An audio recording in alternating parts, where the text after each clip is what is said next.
A gente deu umas dicas de contação de história, a gente falou sobre os símbolos do Espírito Santo, né?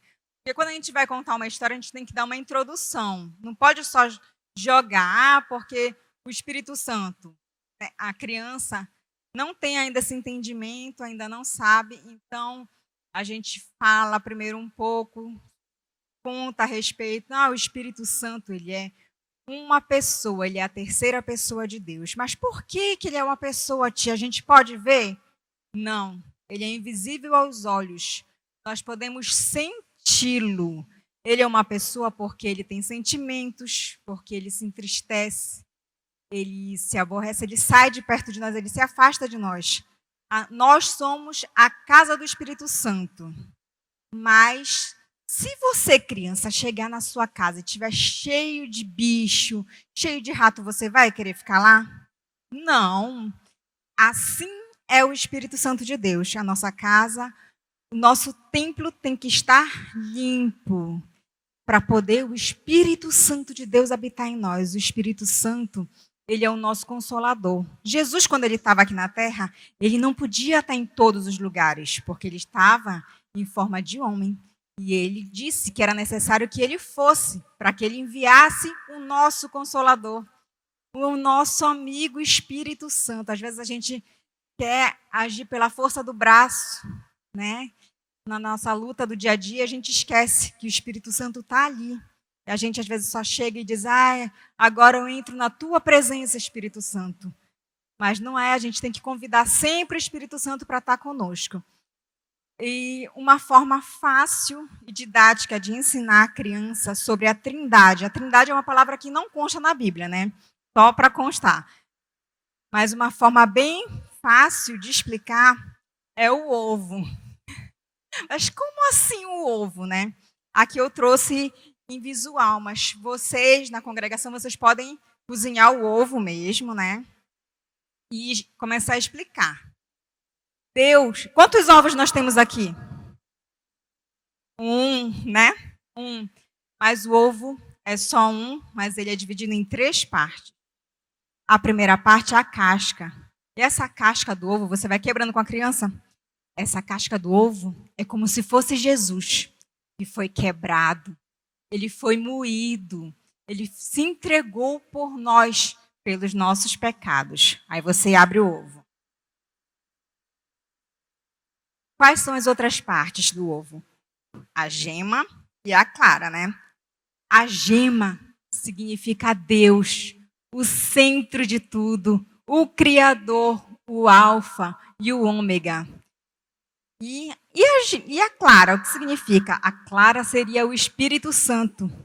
A clara seria o Espírito Santo porque ele nos liga a casca à gema. Ou seja, o Espírito Santo nos liga a Deus Pai e a Deus Filho. Nessa história, que é o batismo de Jesus, a gente, antes de contar a história, tem que contar o que significa o batismo, para a criança entender por que precisa ser batizado, o que precisa para ser batizado, né? Dizer que o batismo é o arrependimento, é a morte do nosso passado e o nascimento para uma nova vida, que a criança precisa ter um entendimento para ser batizada, precisa dar todas essas explicações. E uma pessoa que foi batizada foi Jesus. Explica para eles. Mesmo Jesus não tendo nenhum pecado, ele foi batizado. Mas por quê? Se o batismo é o arrependimento de pecados. Porque ele quis deixar o exemplo que nós somos imitadores de Cristo, então ele deixou essa ordenança para nós. Como que nós podemos ser imitadores de Cristo se ele não fizesse antes de nós deixasse esse exemplo? Então a nossa história começa com João Batista. João Batista, ele era primo de Jesus, primo legítimo. Eles tinham a mesma idade. E João Batista muitas vezes foi confundido como Salvador, como Jesus Cristo, mas ele sempre falava que ele estava vindo anunciar a vinda do Salvador. E ele batizava no Rio Jordão. Vocês sabiam, crianças, que João Batista se vestia com pele de animais? E ele comia gafanhoto e mel. Mas, tia Priscila, vou falar com vocês como se vocês fossem as crianças. Mas, tia Priscila, por que ele comia gafanhoto?